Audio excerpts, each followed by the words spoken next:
E eu quero à noite começar com Mateus capítulo 24. Você pode abrir, por favor, a sua Bíblia. Quando ele fala dos sinais dos tempos, ele diz que a igreja está avivada e o evangelho do reino está sendo pregado no mundo inteiro. Ele fala que a ciência está se multiplicando, né? Há um saber se multiplicando, há muitas coisas se desenvolvendo, também há enfermidades, também há terremotos, não é? Há um descompasso no planeta. Mas uma das coisas que ele coloca evidentes na questão da volta dele, e quando ele vai chegar para buscar a sua igreja, é o que nós chamamos de multiplicação da iniquidade. E quando ele fala da iniquidade que se multiplica, ele diz como será fácil perceber o cristão.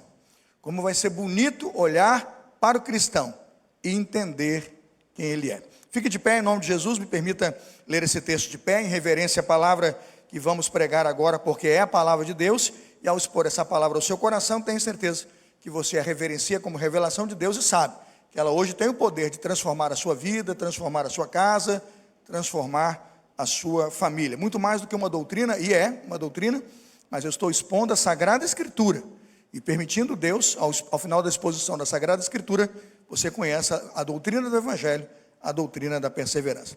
Mateus 24, versículos 12 e 13. Se o irmão tiver aí na tela, o texto é Rodrigo, nós vamos ler todos juntos no telão, e peço que você fique aí com o texto aberto, para daqui a pouquinho encontrar o texto base, que não é este, o texto base da mensagem de hoje. Vamos começar aqui?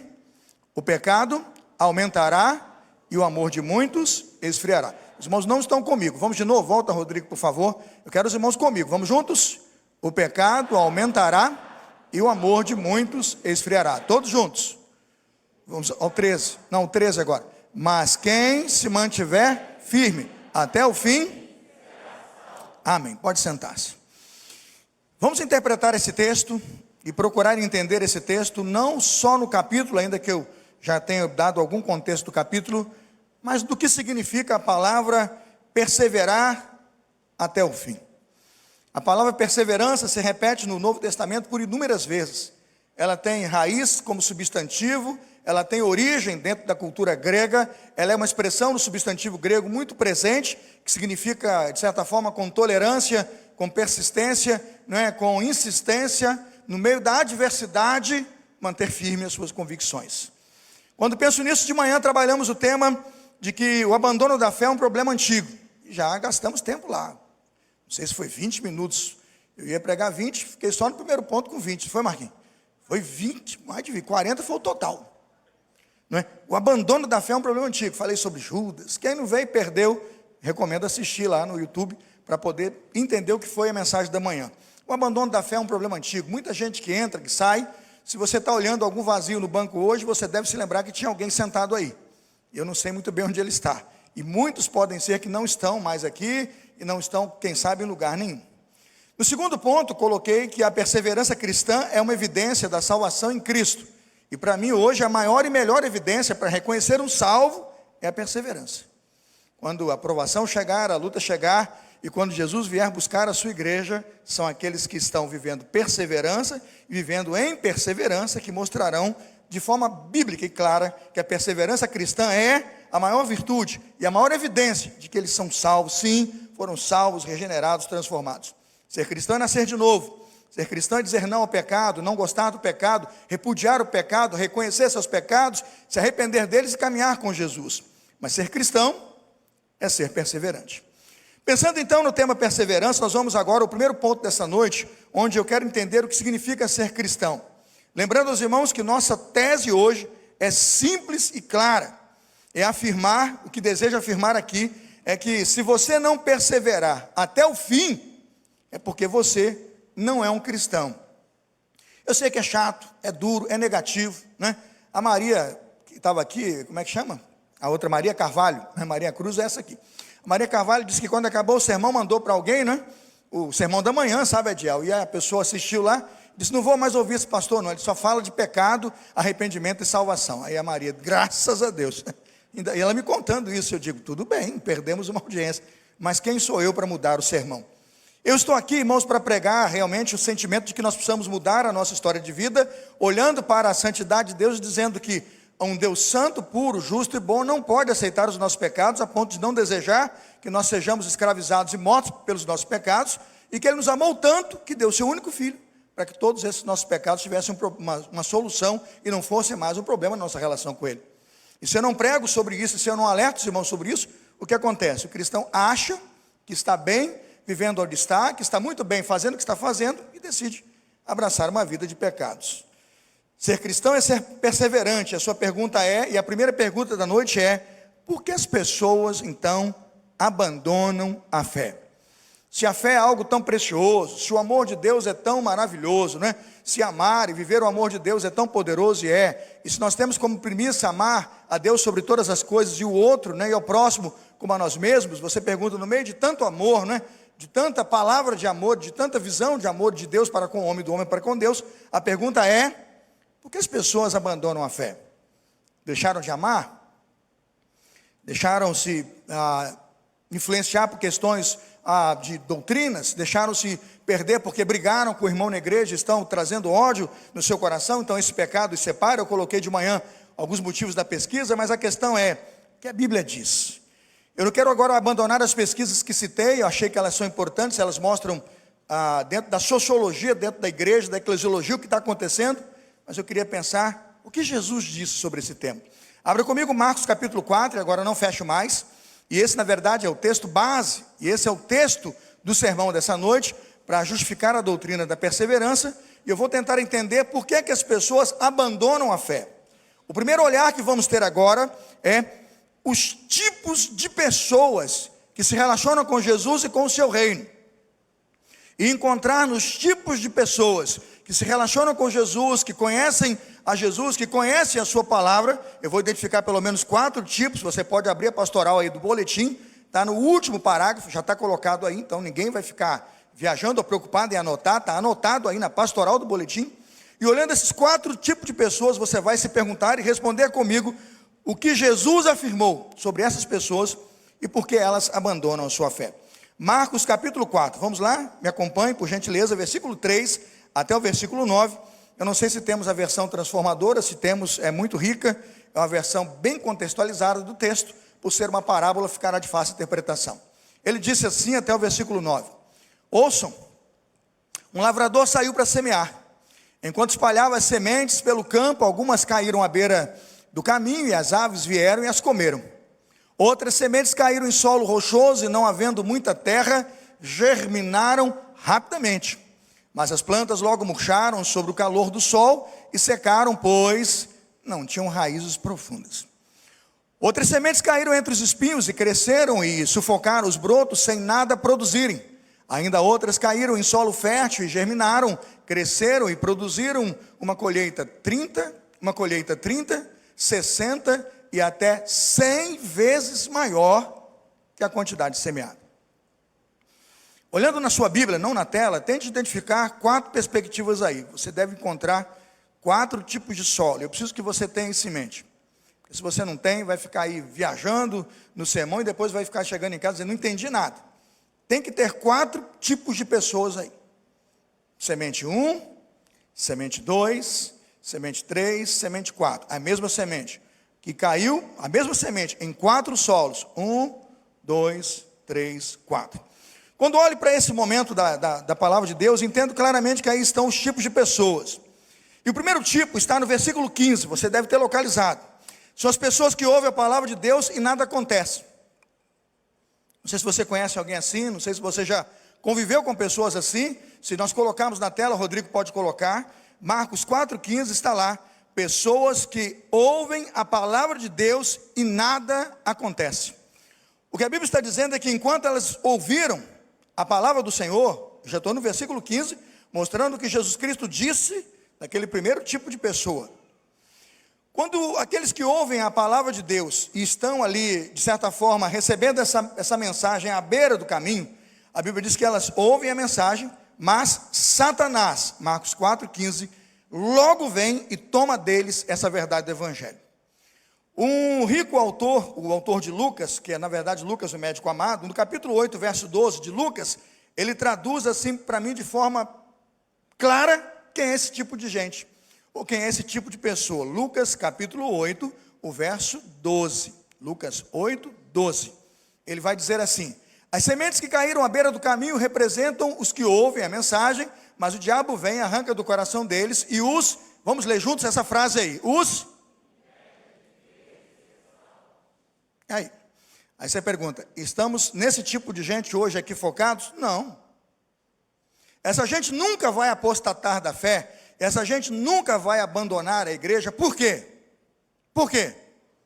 Porque nunca fizeram parte dela. A Bíblia está dizendo, o Satanás impediu que elas crescem e impediu que elas fossem o quê? Salvas. Quem está dizendo isso é o Senhor Jesus. Não sou eu, não.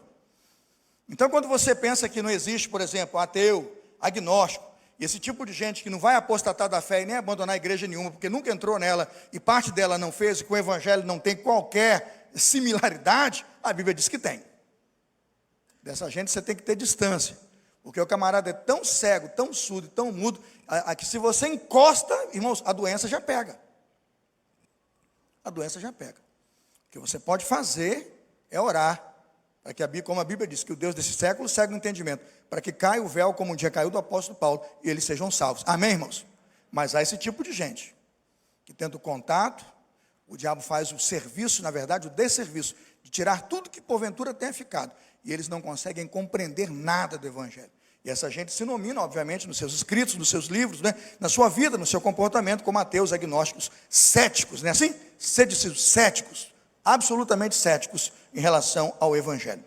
Esse primeiro tipo de pessoa não é uma pessoa que queremos estudar hoje, nem é o foco da nossa mensagem. Eu estou falando de perseverança e eu estou falando de gente que ficou pelo caminho.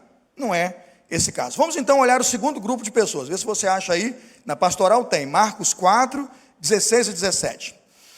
O segundo grupo de pessoas são as pessoas que ouvem a palavra de Deus e parecem aceitar, mas não são duradouros.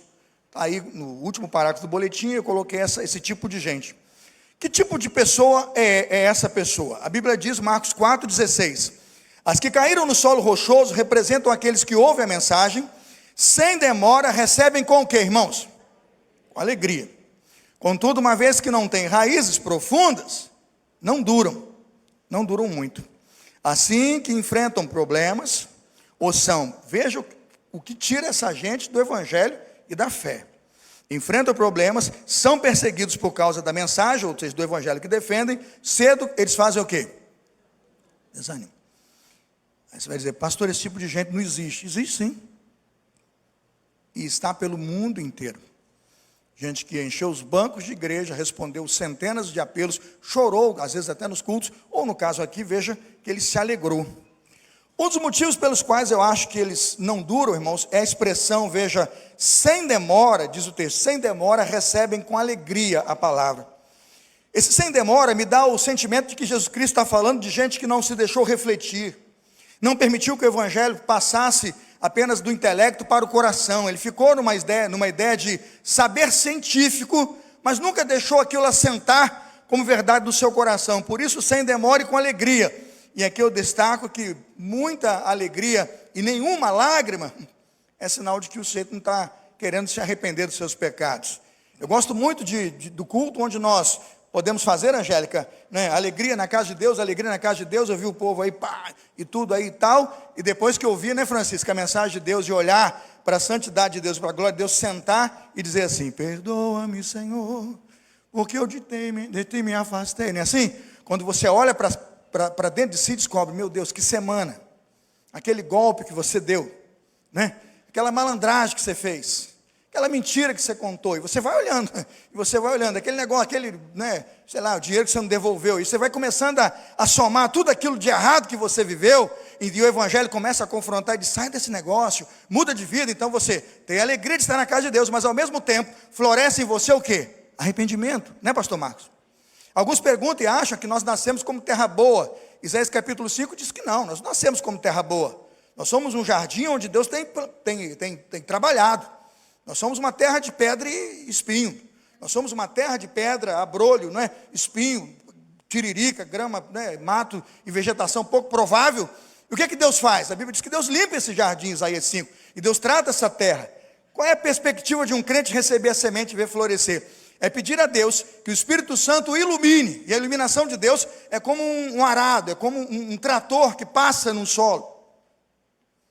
Eu vivi na roça até os 7 para 8 anos, né? Meu pai é agricultor lá pesado. Eu sei o que era botar as amarras do cavalo. No nosso caso tinha um cavalo e um gado também que puxava o arado. Era um arado mono, né? Monossolo, imagina, de cortar uma linha só, um suco só. Hoje tem toda uma tecnologia, né? E eu via meu pai ali, a gente sucando aquilo, e depois que o arado cortava lá no fundo e abria um suco, tudo que era pedra, tudo aquilo, tudo era tirado, era limpo e tudo, e a semente ali era plantada, e logo, logo você tinha uma grande colheita, porque aquela terra foi preparada. Quando alguém pergunta por que não germina, o Espírito Santo quer trazer iluminação, quer trazer luz, mas ele precisa deixar o Espírito Santo penetrar ali, como a palavra de Deus, as juntas e medulas dele, revirar a terra, tirar essa pedra dura, quebrar esses espinhos e transformar a terra dele, o solo dele, numa semente boa, mas ele não quer. Por que não criou raízes aqui? Porque a Bíblia diz que ficou o quê? Superficial, a semente não tem como se aprofundar, entendeu? Ele não deixou a semente ser plantada a profundo, para do fundo enraizar e sair de lá. Ela ficou por cima, e quando ela tenta ganhar raiz, o que acontece? Ela morre, porque ela está muito superficial. Ou seja, ela entra no intelecto, mas não toma o coração. A segunda perspectiva, coloquei claramente aqui, ele diz, receberam sem demora, mas ele diz assim, recebeu com alegria. Eu coloco aqui algumas explanações. O que o salmista me diz e me ensina sobre a semear com alegria veja, o que semeia com lágrimas, Salmo 126:5, vai colher com o quê? Com alegria. Uma das coisas que aprendi no Evangelho, ao cantar canções alegres, é poder olhar para Deus e dizer, Senhor, eu quero semear com lágrimas, Salmo 126:5, para colher com alegria. A igreja de hoje que quer muita alegria, mas nenhum pranto. A igreja de hoje, ela produz e trabalha com um grande movimento, mas não há quebrantamento.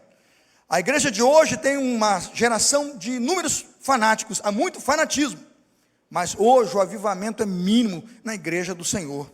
Quando olho hoje o contexto da perseverança e vejo que muitos não perseveram na fé e no Evangelho, isso tem a ver com a vida superficial, com o que estão vivendo e com o Evangelho superficial, veja, que pregaram, ou o Evangelho tão superficial que receberam, que não lhes entrou o coração, não lhes dominou a mente. O contexto da fé perseverante nos chama a viver no meio da perseguição e da tribulação sem desfalecer, sem olhar para trás. Veja quando Jesus Cristo fala em Mateus 10, volte ao texto de manhã, quando Jesus Cristo fala em perseverar até o fim e ser salvo, veja o que está no entorno do versículo para você entender porque o indivíduo que recebe só com alegria e de forma superficial, ele não fica. Por que ele cai? Porque ele não se deixa preparar para os duros embates da vida. Mateus 10, 21, veja lá, o irmão trairá seu irmão. Mateus 10, 21, o entregará à morte, pai ao próprio filho, filhos se rebelarão. Eu vou botar aqui os verbos e depois substantivos. Separa, trair, morte, rebelião. Versículo 22, palavra forte, todos os odiarão. Veja o versículo 23, quando forem perseguidos. Pode grifar aí. Irmão, se você pegar todos esses substantivos, e aqui no caso os verbos também, você vai ver, trair, morte, rebelião, ódio, perseguição, está dentro do contexto onde Cristo diz aos discípulos, mas quem perseverar até o fim será o quê? Salvo. Então para com essa conversa de evangelho pobre e fácil, porque o evangelho do discipulado mostra que no seu conjunto de defender a fé e de proagir na direção da fé, tem um pacote de um monte de coisa que a gente não acha bom não, mas está sendo preparado e forjado para enfrentar, não é, minha irmã? Tantas lutas, né? Enfermidades, tantas provas. Poder dizer para Deus, Senhor, eu te louvo, eu te glorifico, porque mesmo no meio da provação, eu fico fiel, porque o Senhor tem sido fiel a mim, o Senhor tem cumprido a sua palavra para comigo. Esse evangelho sustenta, irmãos, caso contrário você vai ser esse segundo tipo de pessoa. O primeiro ouviu, não crê, não é salvo, mas o segundo chegou a pegar algum tipo de raiz, chegou a pegar um crescimento ali, mas ele não fica, ele não se sustenta, porque ele não se aprofunda, e obviamente quando vem o calor e tudo que vem ali, ele perde, a perseguição tira. O terceiro tipo de pessoa, dá uma olhada agora em Marcos 4,18, e você verá por que as pessoas saem da igreja, porque elas abandonam o evangelho, porque elas abandonam a fé. Jesus Cristo está dizendo, por que esse povo abandona e não persevera? Marcos 4,18 e 19, veja. As que caíram entre os espinhos representam outros que ouvem a mensagem. Mas logo ela é sufocada pelas, veja, preocupações. Vamos repetir a palavra? Preocupações. Por isso que a Bíblia diz, lançando sobre ele toda a vossa ansiedade. O crente não pode andar ansioso. Ela é sufocada pelas preocupações desta vida. A outra palavra no texto aí deve ser o quê? Pela sedução das, vê se está lá, pela sedução da riqueza. Pelo desejo por outras coisas, não produzindo fruto. Quando vejo uma visão de um crente que ganhou dinheiro e está muito bem com o seu capital e trabalho, com sua casa e seus imóveis, eu vejo que com o tempo, irmãos, quanto maior a prosperidade e o indivíduo acaba trabalhando para isso, ele de alguma forma fica sentado naquela prosperidade, naquele seu descanso. E há cristãos aqui na igreja, membros da igreja, que sendo prósperos que são, eu não os vejo, pastor Adiel, mais de ano e meio. E até de vez em quando na internet eu os vejo comentar. Porque em algum lugar, em algum momento, se deixaram seduzir. Pelo conforto do lar, pelo gostoso sofá, e a comunhão da igreja, que é um padrão de relacionamento, e uma evidência de que você está e faz parte do corpo de Cristo, esse lugar eles já estão perdendo. E eu costumo dizer, irmãos, que daqui para o sofá e do sofá para o mundo, a distância é mínima. Essas pessoas, diz a Bíblia, chegaram a brotar. Dá uma olhada em Marcos capítulo 4, versículo 7, que o próprio autor em Marcos vai dizer que elas brotaram. Marcos 4, 7, em referência a esta geração que ouve a palavra de Deus, mas sufoca a palavra, tornando-a infrutífera. Marcos 4, 7. Essas sementes caíram entre os espinhos, cresceram, sufocaram o quê? Os brotos. Está vendo? Ela chega a brotar. Então você pergunta, pastor, quais são as pessoas aqui na parábola de Jesus que nós vamos tratar dentro desse contexto de não perseverar? Número 1, o grupo de pessoas número 1 não, correto? Receberam, não creram, não foram salvos, nunca vão se afastar, não viveram. Agora o grupo 2 e o grupo 3, exatamente o grupo cujas causas e consequências mostram claramente que se afastaram do evangelho, se afastaram da fé após terem tido claro e absoluto contato com esse evangelho e com essa palavra de fé. O quarto e último grupo de pessoas é o grupo que nós então valorizamos como sendo os salvos. Veja aí Marcos 4, o versículo 20, veja aí. Quarto grupo de pessoas. Pessoas que ouvem a palavra de Deus e a palavra de Deus os salva. Ou seja, a palavra de Deus brota, ela cresce, amadurece e frutifica. Esses são os cristãos que perseveram. Se o grupo 2 e o grupo 3 voltam atrás e desistem pelo caminho e abandonam a fé, o 4 é o exemplo de cristianismo, o exemplo de vida cristã e, na verdade, o testemunho de quem são, de fato, os salvos. De quem são os salvos? São aqueles que perseveram até o fim. Dê uma olhada no Evangelho de Lucas, capítulo 8, versículo 15, como Lucas, como médico, faz uma tradução brilhante da palavra de Jesus e coloca que geração é esta, a geração que nós somos e devemos ser como cristãos autênticos, é a geração número 4, que não abandona o evangelho e persevera até o fim. Lucas 8,15, Lucas vai dizer assim, e as que caíram em solo fértil representam os que com o coração bom e receptivo ouvem a mensagem, aceitam, volta um pouquinho, ouvem a mensagem, fé vem pelo ouvir, e ouvir o quê? Pela palavra, aceitam e com paciência produzem o quê? Uma grande colheita. Bota para mim a NVI, por favor. Tem a NVI, Rodrigo? Sei que dá trabalho, mas é interessante a palavra da NVI. O autor traduziu o grego rupomoné. Eu tive o cuidado, eu gastei tempo aqui estudando a Bíblia, mais de 8 horas ali, fazendo a tradução, porque eu queria dizer alguma coisa correta e com sentido. Lucas 8,15, na NVI, veja se tem a palavra perseverança no final, coloca lá. Ah lá. Está lá. É uma palavra só. E na verdade, essa palavra que está aí, perseverança, traduzida no texto, aparece inúmeras vezes com tradução perseverança, o que a versão transformadora não fez e as mais antigas também não fizeram. Mas a NVI identificou rupomoné, substantivo, permanecer, grego, resistir, substantivo, suportar com paciência, substantivo, tolerar provações. Diga amém, irmãos. Esses somos nós. Rupomoné. Quando você pensa em rupomoné, você pode pensar também somente no sufixo da palavra, moné ou menô. Vamos pensar na outra expressão grega, que significa permanecer. O cristão que se converte, ele rupomoné, ele pode e vai perseverar, e ele vai moné, essa expressão, moné, ou veja como é a expressão menor, também na declinação, ele vai permanecer. Quando todo mundo for, quem fica? O crente. Quando todo mundo correr, quem está lá? O crente. Por isso, irmãos, a doutrina da perseverança, ela é definitiva.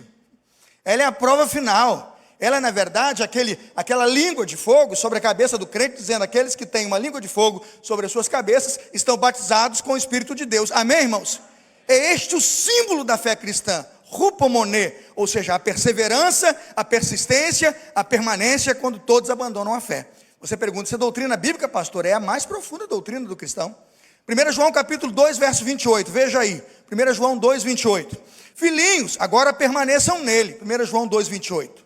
Filhinhos, agora permaneçam nele, para que quando ele se manifestar, tenhamos confiança e não sejamos o quê? Envergonhados. A palavra permanecer, a palavra é perseverar, a palavra é ficar. Filhinhos, agora pois, permaneçam nele. Quando vejo isso, eu digo: nós somos essa geração. Então, 4 tipos de solo para um tipo de semente. Semente é o evangelho é o mesmo. Primeiro grupo de pessoas, ouve e nada o quê? Acontece. Segundo grupo de pessoas, ele ouve, mas com o tempo aquilo é o quê? Aquilo é morto, aquilo se vai, aquilo se acaba, né? Aquilo é retirado dele.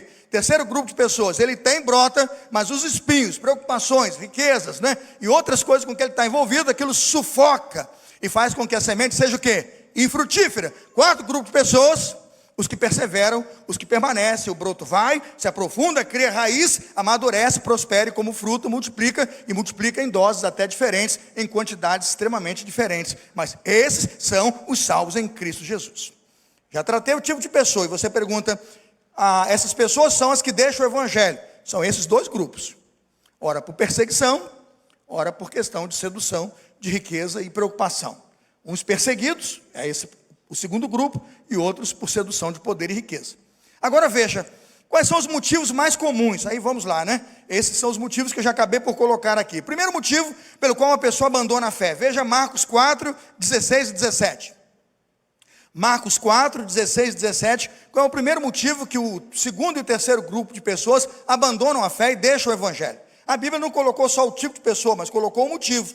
Enfrentam problemas e são o quê? Perseguidos. Pode colocar o verso, acredito que é o verso 17. Marcos 4, 17. Pode colocar. Todavia, visto que não tem raiz em si mesmo, permanecem por pouco tempo. Quando surge alguma, lá, ó, tribulação ou o quê? Perseguição. Por causa de quê? O cara recebeu a palavra, tem a palavra, mas ele não suporta tempo demais, porque quando vem alguém para persegui-lo a respeito da palavra, ele se derrete, ele se esvai. Eles não suportam perseguição por causa do evangelho. Por isso Jesus Cristo disse: bem-aventurados sois vós quando vos perseguirem e vos odiarem. Bem-aventurados sois vós. É maior o vosso galardão aonde? No céu. Agora tem gente que não resiste. Eu estava na Turquia, irmãos. Eu estive na Turquia, eu não lembro mais o ano, tanto tempo, tanta viagem. Fiquei alguns dias na Turquia, a gente foi para Istambul, fui para Adana, né? Estive em Bodrum, em algumas cidades lá daquela região, batizando pessoas do islamismo que se converteram ao cristianismo. E me lembro que um momento, uma jovem chamada Maria estava contando o testemunho dela, de que todos os dias na prisão, um carcereiro, um guarda, espancava mesmo. A gente fala isso aqui tranquilamente, deixo aí no YouTube para quem quiser ouvir, porque é a verdade. E não me venha com o negócio de direitos humanos, que aquela gente não é tratada como ser humano lá. No Irã não, a gente sabe disso, aquele governo é linha dura, é Sharia, né? Bateu, levou. Lá o Estado é muçulmano na carta que regula as ações do país, do iraniano. Então o carcereiro chega ali, ó, todo dia. E o objetivo é dissuadir a pessoa, a desistir daquilo. E quanto mais apanhava, quanto mais a Bíblia era lida. Quanto mais apanhava, mais a Bíblia era amada. E o que incomodava o carcereiro era ver que quanto mais ela apanhava, mais a Bíblia aumentava de volume, porque os papéis da Bíblia iam molhando com suas lágrimas, as páginas iam ficando inchadas, e ele percebia que ela estava lendo aquele troço todo. Então ele decidiu até parar de bater. O governo estava sofrendo naquela época umas certas perseguições, e foi até, de alguma forma, investigado nos seus presídios lá e tal, e soltaram alguns presos. E essa gente foi expulsa do país. E essa moça encontra refúgio na Turquia. Ela está convertida, ela é recebida na Turquia, ela está em Istambul, a pastora Sara, uma pastora de lá, recebeu, E quando ela começa a conversar comigo, o que assustou, gente? O que me assustou é que quando nós fomos batizar aquele grupo lá, de novos decididos na região, ela encontra o carcereiro que a espancou.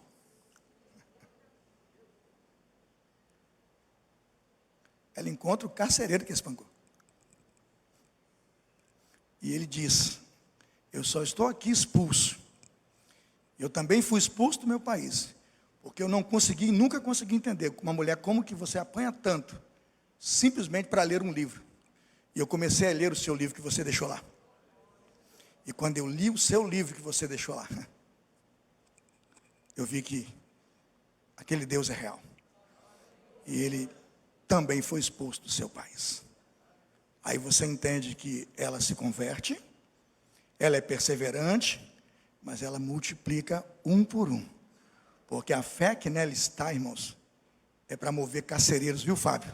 É para mover prisioneiros, é para tirar a gente das prisões. Amém, irmãos? Pastora Sara, de uma igreja que eu fui na Turquia. Os guardas entram, revistam sua casa, quebram tudo, quadro, tudo que puderam. A mãe dela está com aquela roupa típica de muçulmana, não sei como chama aquilo, né? Uma burca, né? Toda fechada, só o olhinho aparecendo. Ela bota uma Bíblia aqui debaixo do braço e a outra aqui, ó, porque um soldado jamais vai tocar numa mulher. Então o lugar para esconder a roupa era dentro da burca, bem debaixo dos braços. E ela ficou assim, ó, meio que toda dura. E o soldado revistava tudo, ela com as Bíblias aqui, ó, porque se achasse ia presa. Mas o soldado, sabendo que aquela família era cristã, para não perder a viagem, levou a filha mais velha presa. E a moça deu-lhe apanhar na prisão pelo evangelho.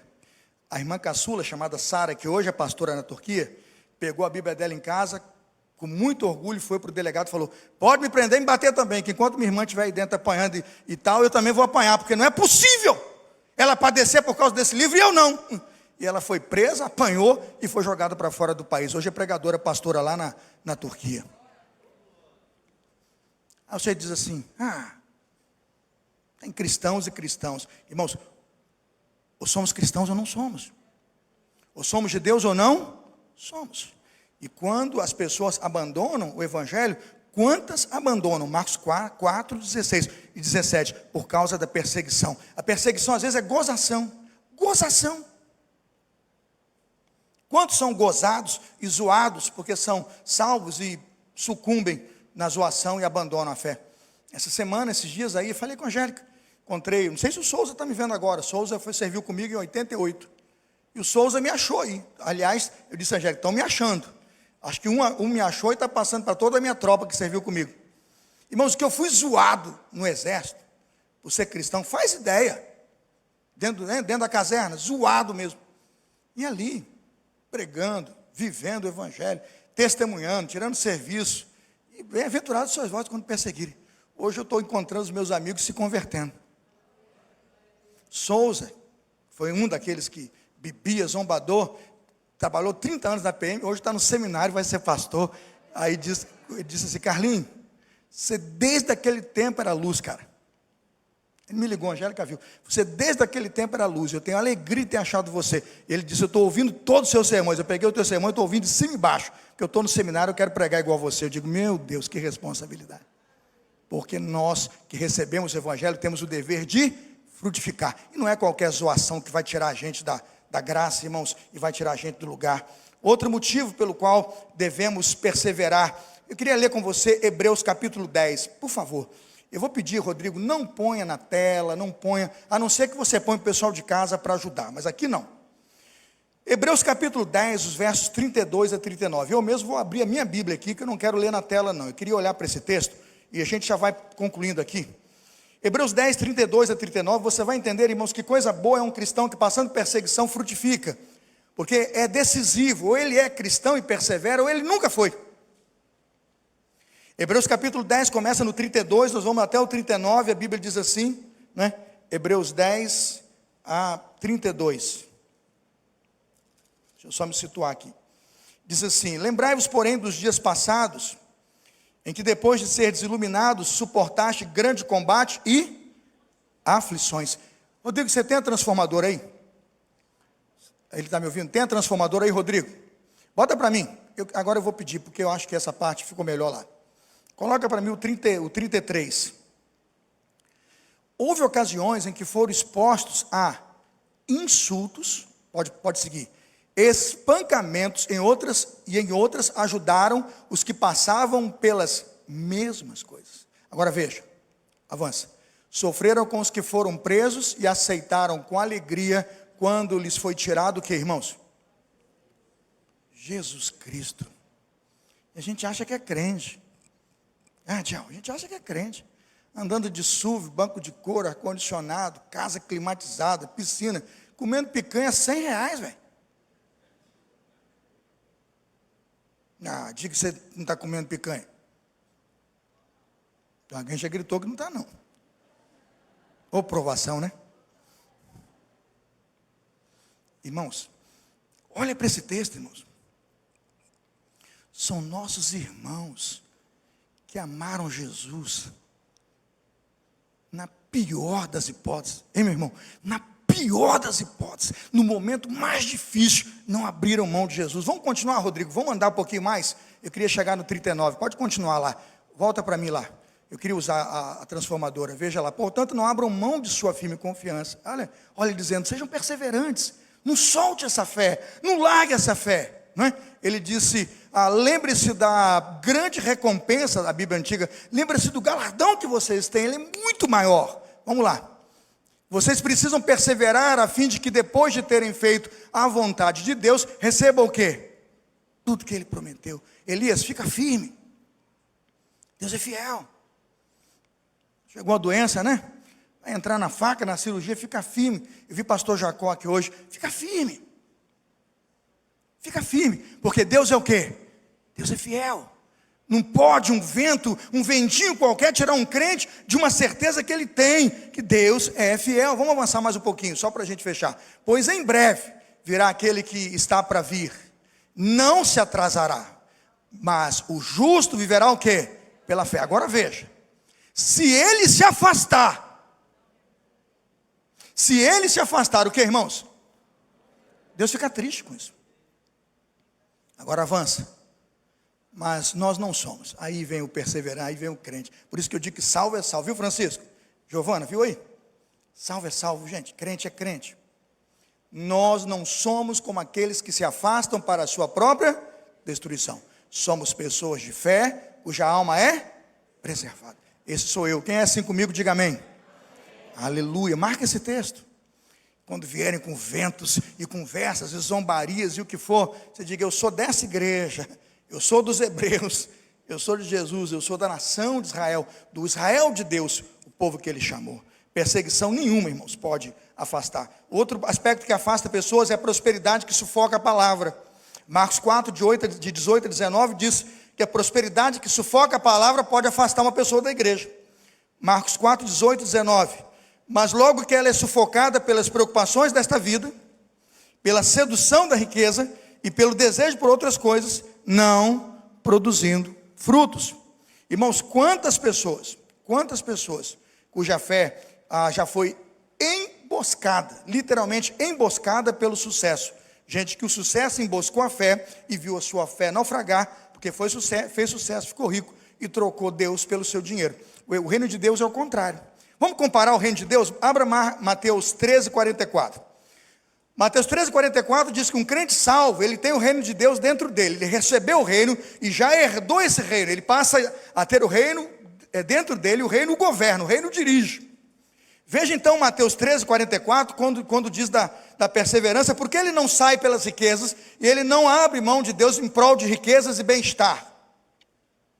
Veja, o reino dos céus é como um tesouro escondido, que um homem descobriu num campo, e em seu entusiasmo ele o escondeu novamente, vendeu tudo que tinha com o dinheiro da venda, comprou o campo, só para ter aquele tesouro.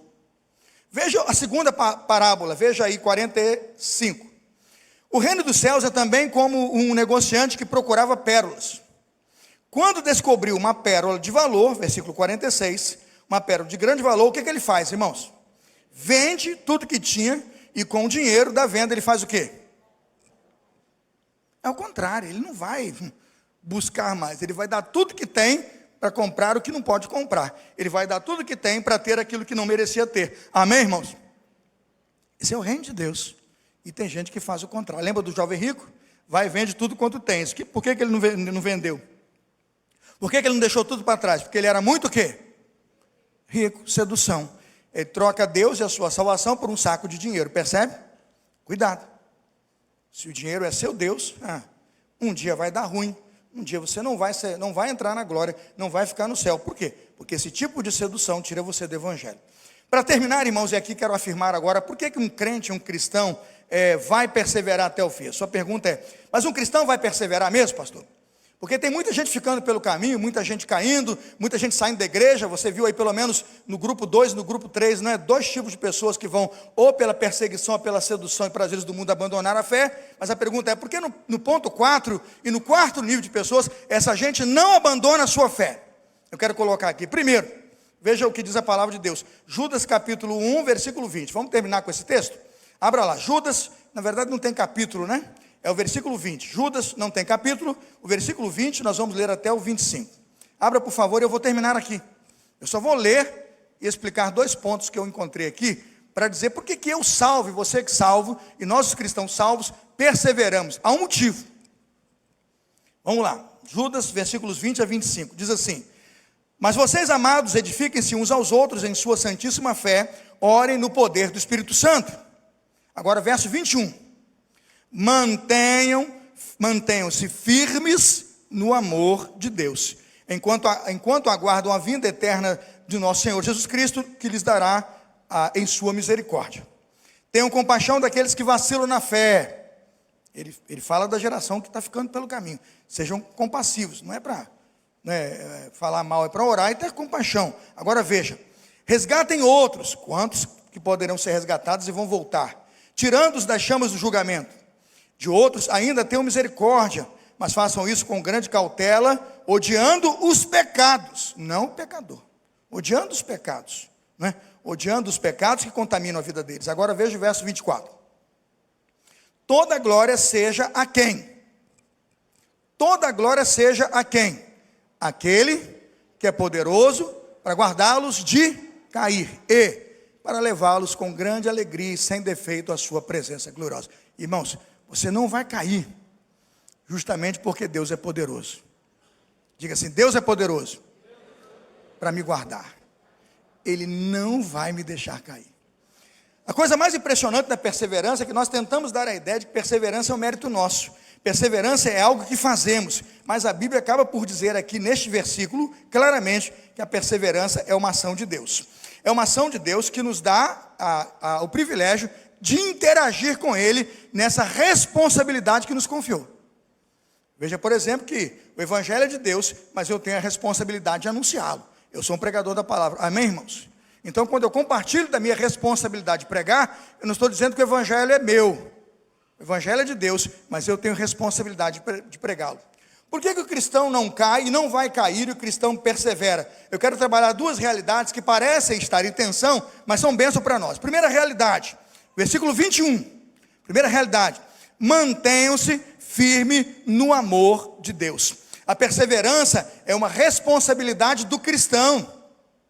Ele vai escolher a responsabilidade de permanecer, e ele vai escolher permanecer, porque o Espírito Santo o iluminou e mostra para ele que ele não tem outra opção e nenhuma chance fora de Deus, por isso ele permanece. É um ato de absoluta integridade cristã, mas de absoluta consistência naquilo que é o símbolo da fé. Eu permaneço porque eu creio, eu me sustento num Deus que me fez crer, e eu fico aqui, irmãos, porque lá fora e em qualquer lugar do mundo não há salvação para mim. Por isso ele está dizendo, Judas vai dizer para nós: permaneçam e mantenham-se firmes, e essa é uma responsabilidade de cada um de nós.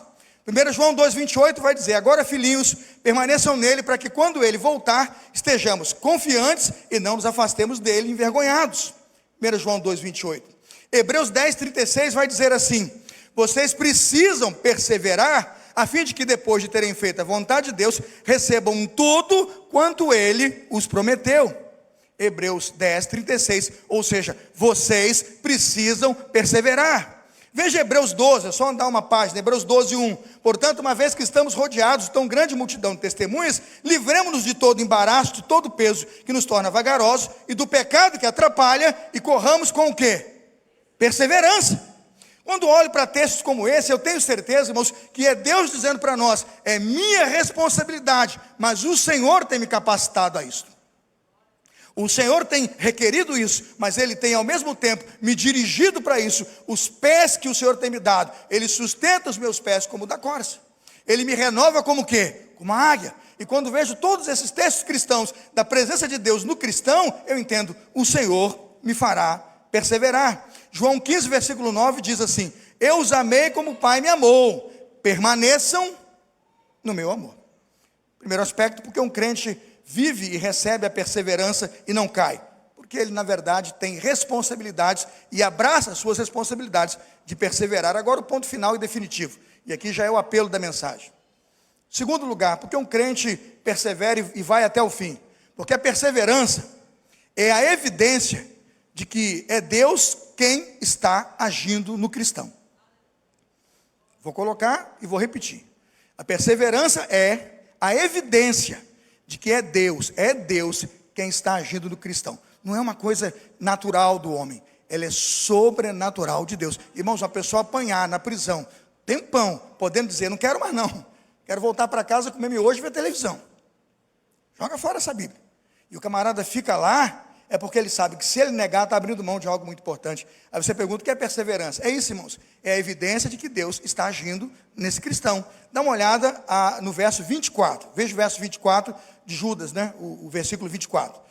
Aquele que é poderoso para guardá-los de cair, é também poderoso para o quê? Para levá-los com grande alegria e sem defeito, sem nenhum defeito, irmãos, a sua gloriosa presença. Amém? O que aprendo aqui, vamos às conclusões. Primeiro, quando um cristão persevera, deve reconhecer que Deus está agindo na vida dele. Em última análise, sua perseverança é uma obra de Deus e não dele, o cristão. É uma ação de Deus na vida dele. Tenho certeza hoje, irmãos, que aquele que começou a boa obra em vocês, irá completá-la até o dia de Cristo Jesus, até o dia em que Cristo voltar. Amém?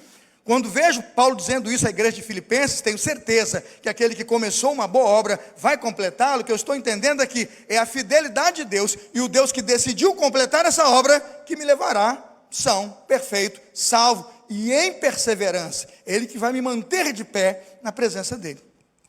Sabe, irmãos, a salvação de um crente não é obra das suas mãos. Sabe, irmãos, a perseverança de um crente não é obra das suas mãos. Na verdade, a Bíblia diz que a maravilhosa graça de Deus que nos salvou é a mesma maravilhosa graça que vai nos levar às mansões celestiais. Nós só vamos entrar lá e só vamos ficar firmes e perseverar, porque a graça de Deus está sobre nós. Quem crê nisso, diga amém. É isso, irmãos. A salvação não é obra de nossas mãos. A perseverança não é uma obra nossa nem humana, até porque humanamente nós não suportaríamos. Mas ela é a prova de que Deus está agindo em nós. E esse agir de Deus é a graça que nos salva, mas é a graça que também nos conduz, nos acompanha, firma nossos pés, nos torna inabaláveis e nos leva à presença de um Deus glorioso. Amém? Quando a igreja pensar em desistir, lembre-se, eu preciso frutificar, eu quero dar e demonstrar os frutos da perseverança. O que essa mensagem nos ensinou hoje: se você decide afastar-se de Cristo, e se você decide viver fora do corpo de Cristo, que é a igreja, infelizmente comunica você não é e nunca foi um cristão. Mas se você perseverar até o fim, e tiver certeza de que a perseverança é sua responsabilidade, mas é uma obra de Deus, um sustento de Deus, o sobrenatural de Deus agindo em você, você é um crente que frutifica, que permanece, e a quem Jesus Cristo vai dizer, é aquele que perseverou até o fim, ele será salvo.